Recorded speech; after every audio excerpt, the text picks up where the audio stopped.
ঘড়িতে এখন সময় সকাল 10:35 আর এই মুহূর্তে আমি বকখালি হোটেল ছেড়ে দিয়েছি। ছেড়ে দিয়ে ওখান থেকে একটা টোটো করলাম। টোটোতে ভাড়া নিল ওই 400 টাকার মতো। 3খানা স্পট ঘুরবো। আর এমনি মেঘলা ওয়েদার, বৃষ্টি পড়ছে গুড়ি গুড়ি, সেই জন্য বললাম সব কিছু ঘোরানোর দরকার নেই। ওই 400 টাকার মধ্যে 3টে স্পট, একটা হচ্ছে হেনরি আইল্যান্ড, আর ঘুরবো বেনফিস আর কার্গিল সি বিচ, এই 3টে স্পট ঘুরবো। আর এইখানে যে এসছি হেনরি আইল্যান্ডে, এখানে মানে জায়গাটা এতটাই সুন্দর। আর চারদিকে রয়েছে মানে মাঝখান দিয়ে রাস্তা, আপনাদেরকে দেখাচ্ছি ব্যাক ক্যামেরা করে। আর দুদিকে রয়েছে ম্যানগ্রোভের অরণ্য, খুব সুন্দর দেখতে লাগছে, দেখাচ্ছি আপনাদেরকে। দেখুন, এই হচ্ছে হেনরি আইল্যান্ড যাওয়ার রাস্তা। মাঝখান দিয়ে দেখুন রাস্তা রয়েছে, আর দুদিকে এই যে জঙ্গলটা দেখছেন পুরোটাই কিন্তু ম্যানগ্রোভে ভর্তি। আর সামনে এখান থেকে দেখতে পাচ্ছি আমি একটা বাঁশের সেতু রয়েছে, আর সমুদ্র খুবই সামনে আছে, সমুদ্রের গর্জন এখান থেকে শোনা যাচ্ছে। চলে এসেছি এই কাঠের সেতুটার কাছে, আর এখানে একটা সতর্কীকরণ বোর্ড দেওয়া রয়েছে। আর এইখান দিয়ে আমরা ওপারে যাব। আর এখানে দেখুন কত জল রয়েছে এখানে। একটু আগেই বৃষ্টি হয়েছে, এখনও ঝিরঝির করে বৃষ্টি পড়ছে, পুরো মেঘলা ওয়েদার। আর যেহেতু মেঘলা ওয়েদার রয়েছে সেই জন্য একটু ম্যাচম্যাচে একটা ভাব রয়েছে। একটু যদি রোদ্দুর থাকতো আরও ভালো লাগতো। এই পোল শেষ হয়ে গিয়ে ওইদিকে আবার রাস্তা শুরু হয়ে গেছে। আর এখানে দেখুন, এখানেও একটা সতর্কীকরণ বোর্ড আছে, সমুদ্রে কেউ নামবেন না, চোরা বালি আর চোরা স্রোত আছে।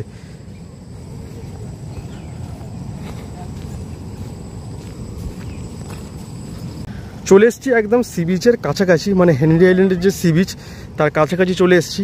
আর আসার ঠিক আগেই দেখুন এই দিকটা কতটা জঙ্গল, দেখুন ভর্তি জঙ্গল। এখানটা কিন্তু পুরোটাই ম্যানগ্রোভ, আর এই দিকে দেখুন এই দিকটাও কিন্তু পুরোটা ম্যানগ্রোভে ভর্তি।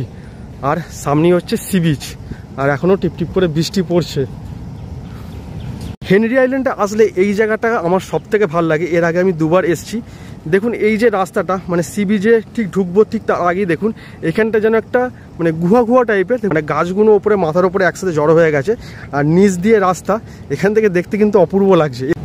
এই জায়গাটার কথা ঠিক বলছিলাম, দেখুন মাথার ওপরে গাছগুলো জড়ো হয়ে গেছে, আর নিচ দিয়ে রাস্তা, কত অপূর্ব লাগছে। আর যত সমুদ্রের কাছাকাছি আসছি বৃষ্টির রেসটা একটু বাড়ছে। এইখানে সমুদ্রের ঢেউটা একবার শুধু দেখুন, চরম, একদম চরম। বকখালির সি বিচে যেমন আমরা ঢেউ দেখতে পাই না অতটা, আর হেনরি আইল্যান্ডের যে সি বিচ আর এই সি বিচের ঢেউটা কিন্তু মারাত্মক।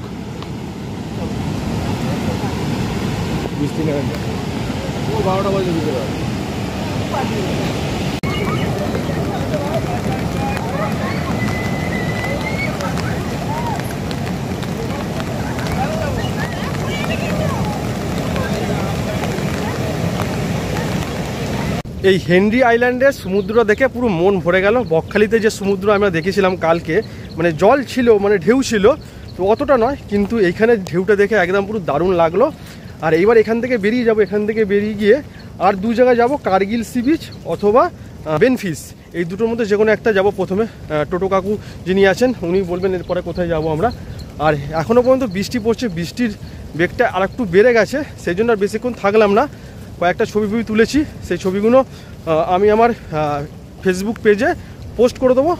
আর আইডিটার লিঙ্ক আমি দিয়ে দিচ্ছি এই ভিডিও ডেসক্রিপশান বক্সে, আপনারা একটু দেখে নেবেন। ওখানে সমস্ত ভিডিও, এই সমস্ত ছবি ওখানে আমি পোস্ট করে দেবো। আর এখান থেকে বেরিয়ে যাচ্ছি, বৃষ্টি খুব আসছে। এবারে আপনাদেরকে আরও একটা ইনফরমেশান দিয়ে রাখি, আমার কিন্তু এই বকখালিতে আসার প্ল্যান ছিল না। আমার প্ল্যান ছিল আমি দীঘাতে যাব, কিন্তু দীঘার যা পরিস্থিতি দেখলাম সোশ্যাল মিডিয়া বা অনেক হোটেলকে আমি ফোন করে জিজ্ঞাসা করে দেখলাম, মানে ওখানে হোটেলে প্রাইস এত অত্যধিক বলছে, মানে দীঘা আর দীঘার মতো নেই। মানে যাওয়ার মানে সাধারণ মানুষের জন্য নয়, যাওয়া যাবে না।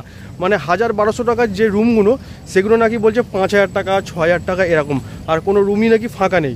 সেই জন্য আমি আর দীঘা গেলাম না। আর আপনারা যারা রিসেন্ট দীঘা যাওয়ার প্ল্যান করছেন একবার কিন্তু দেখে তবে দীঘা যাবেন, বা হোটেল বুক করে যাবেন, না হলে কিন্তু ফেঁসে যেতে পারেন। এটা একটু খেয়াল রাখবেন। সেই জন্য আমি আর দীঘা গেলাম না, আর আমি চলে এলাম বকখালিতে। তো একদিনের ছুটি কাটানোর জন্য বকখালি চলে এলাম। এইবার চলুন, আমি চলে এসেছি টোটোর কাছে, এখান থেকে আবার পরবর্তী স্পটে চলে যাই। হেনরি আইল্যান্ডের ভেতরে দেখুন এখানেও কিন্তু এরকম অনেক ছোট ছোট রিসর্ট আছে। এই সমস্ত রিসর্টেও কিন্তু আপনারা এসে থাকতে পারেন। রুম হয়তো ওই 2000 থেকে 2500-এর মধ্যে হবে। হেনরি আইল্যান্ড থেকে এই মুহূর্তে টোটো করে চলে এলাম বেনফিস। আর এখানে মানে যে জলটা রয়েছে যেখান থেকে লঞ্চগুলো ছাড়ে জম্মু আইল্যান্ডের জন্য, সেখানে জলটা পুরো বিপদসীমার ওপর দিয়ে বইছে। দেখুন দেখাচ্ছি আপনাদেরকে, আর দেখতে অপূর্ব লাগছে। আর এখানেও প্রচুর ম্যানগ্রোভ রয়েছে। এইখানে যে লঞ্চটা দেখতে পাচ্ছেন, এই লঞ্চটা এখান থেকে ছেড়ে যাবে জম্মুদ্বীপ। আর দেখুন অনেক পর্যটক কিন্তু উঠেছে জম্মুদ্বীপ যাওয়ার জন্য। আর জম্মুদ্বীপ যাওয়ার জন্য পার হেড এখানে লাগছে 150 টাকা। আর এই যে ট্রলারগুলো দেখছেন, এই সমস্ত যে ট্রলারগুলো রয়েছে, এই ট্রলারগুলো যাবে মাছ ধরতে। আর আপনাদেরকে আরও একটা কথা বলছিলাম, এইখানে জল দেখুন বিপদসীমার ওপর দিয়ে বইছে বলছিলাম। দেখুন এইখানে জল দেখুন একদম এই লেভেলে। আর এর আগের বার যখন এসেছিলাম তখন আমি জল দেখে গেছিলাম অনেকটা নিচে ছিল, আর এখন দেখুন জল কত ওপরে। আর ওইদিকে সমস্ত ম্যানগ্রোভ অরণ্য, আর এইদিকেও সমস্ত ম্যানগ্রোভ অরণ্য। মানে এখানে যে সমস্ত গাছ এই জলাভূমির পাশাপাশি দেখছি সেগুলো সবই ম্যানগ্রোভ।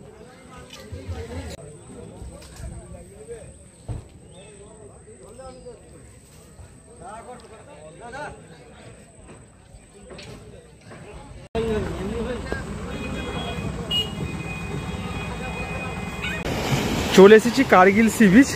আর এখানকার জলটা দেখুন, জলের স্রোতটা শুধু একবার দেখুন। এই দিক দিয়ে একরকম ঢেউ আসছে, আবার এই দিক দিয়ে একরকম ঢেউ আসছে। মানে ওই দিক দিয়ে কিছুটা জল আসছে, আবার এই দিক দিয়েও কিছু জল আসছে, সেই জন্য ঢেউটা ওলটপালট লাগছে। আর আকাশটা দেখুন শুধু একবার, যেহেতু মেঘ হয়ে আছে আকাশে, এখান থেকে দেখতে অপূর্ব লাগছে। সমুদ্রটা শুধু দেখুন একবার। আর এই দূরে যে দ্বীপটা দেখতে পাচ্ছেন, দেখাচ্ছি আপনাদেরকে একটু। এই দেখুন এই যে দ্বীপটা দেখা যাচ্ছে, এটাই হচ্ছে জম্মুদ্বীপ। ওই যে লঞ্চগুলো আপনাদেরকে দেখালাম একটু আগে, যে লঞ্চগুলো ছাড়লো, তো ওই লঞ্চগুলো এই দ্বীপের কাছাকাছি আসবে। দ্বীপে নামতে দেবে না, কিন্তু দ্বীপের কাছাকাছি আসবে, একটু ঘুরিয়ে নিয়ে আবার চলে যাবে। ওইখান থেকে এই দ্বীপটায় আসতে প্রায় সময় লাগে 2 ঘন্টা মতো। আমি এসেছিলাম এর আগের বারে, তখন 2 ঘন্টা সময় লেগেছিল। শুধুমাত্র বকখালির সমুদ্রটাই কেন চড়া পড়ে যায় জানি না। আপনাদেরকে দেখালাম একটু আগে হেনরি আইল্যান্ড, সেইখানে সমুদ্র যেমন উত্তাল, এই কার্গিল সি বিচের সমুদ্র কিন্তু উত্তাল। এগুলো তো সাইট সিন, যার নাম করে মানুষ এখানে আসে, মানে বকখালি। সেই বকখালির সমুদ্রে কিন্তু চড়া পড়ে যায়, এটা কেন হয় জানি না। আর এখানকার জলগুলো দেখুন শুধু একবার, দেখুন জলগুলো কেমন আসতে দেখেছেন, পুরো একদম মানে দেখলেই ভয় লাগবে, পুরো ওলটপালট হয়ে যাচ্ছে এখানে সমুদ্র একদম।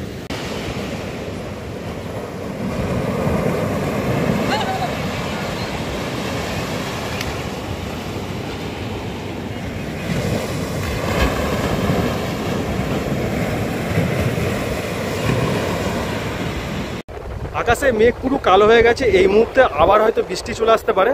আর সমুদ্রের জলটা দেখুন, আকাশের মেঘ যেহেতু কালো, সেই জন্য সমুদ্রের জলটাও কালো হয়ে গেছে।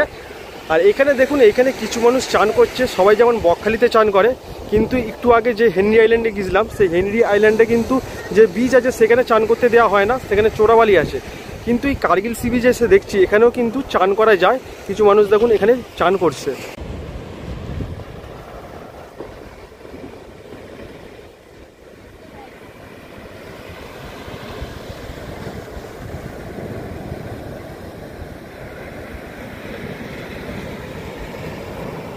এই মুহূর্তে আমরা আবার বাস স্ট্যান্ডে ফিরে যাচ্ছি। আর আপনাদেরকে আরও একটা ইনফরমেশান দিয়ে রাখি, আপনারা যদি এই কার্গিল সি বিচে আসেন, সেক্ষেত্রে আপনারা চেষ্টা করবেন বিকেলের দিকে আসার, কারণ এখান থেকে যে সানসেটটা হয় সেটা কিন্তু দেখতে অপূর্ব লাগে। সাইট সিন দেখার পর আবার আমরা টোটো করে চলে এলাম বকখালি সি বিচে। আর বকখালি সি বিচে কালকে আমি চান করেছি, কালকে জল একটু কম ছিল, আর তার তুলনায় আজকে যেহেতু মেঘলা আকাশ আর ঝিরঝির সকালবেলা বৃষ্টি হয়েছে, সেই জন্য জল অনেকটাই বেড়ে গেছে। আর বকখালি কিন্তু আগের আর বকখালি নেই, বকখালিতে এখন প্রচুর মানুষজন আসছে। আর ভিড়টা আপনাদেরকে একটু দেখাই, দেখুন এই হলো বকখালি সি বিচ। একটু আগে আপনাদেরকে যে সি বিচটা দেখিয়েছিলাম সেটা হলো কার্গিল সি বিচ। সেখানকার আকাশটা দেখেছিলেন আপনারা, ওখানে অন্ধকার ছিল, আর এখানকার আকাশটা দেখুন পরিষ্কার রয়েছে। আর এই হচ্ছে বকখালি সি বিচ।